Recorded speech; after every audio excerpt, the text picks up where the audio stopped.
សួស្តីបងប្អូនអរគ្នាវីដេអូនេះគឺយើងមកធ្វើដំណើរទៅលេងខេត្តកំពត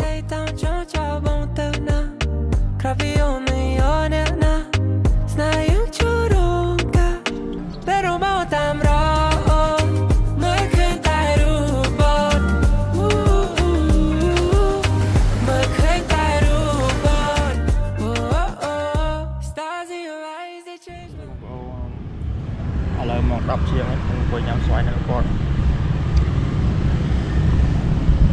ទូមកតែ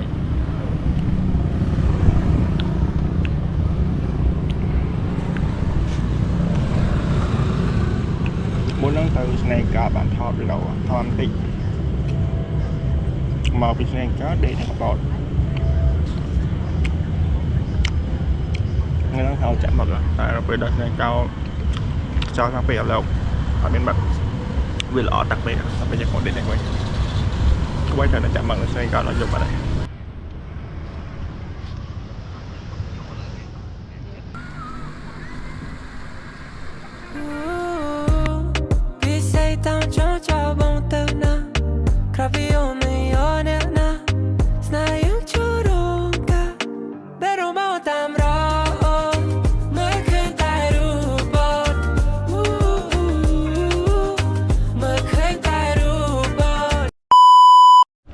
សួស្តីបងប្អូនឥឡូវមកដល់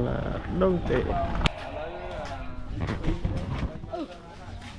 ទៅដងទេចំថ្ងៃអាទិត្យនេះច្រើនអ្នកគ្នាមាននឹងពេញកន្លែងជួយអត់ចង់មាន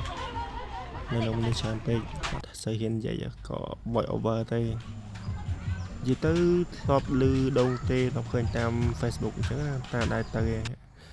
លើកទី1ហ្នឹងសំខាន់ទៅលើកទី1នេះចាំមួយថ្ងៃវាច្រើនណែនថតឡើងក៏ចង់មានត្បូងថាញ៉ាំបាយដងទេតែដល់ពេលទៅមានច្រើនតិចក៏ខ្ជិលទៅចុះកាហ្វេតាមួយកែវតិចហើយក៏អង្គុយមើលគេជិះម៉ូតូតាក់ចឹងណា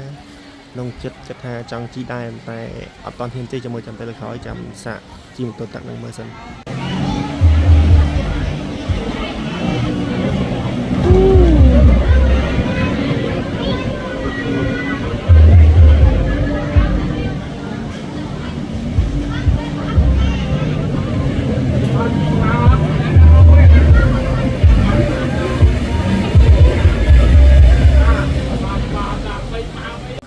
កុមារអីញ៉ាំកែម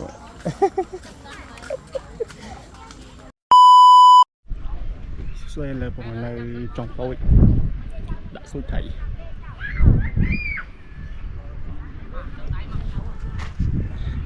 តែទៅខាងចុងនៅមើលឃើញអត់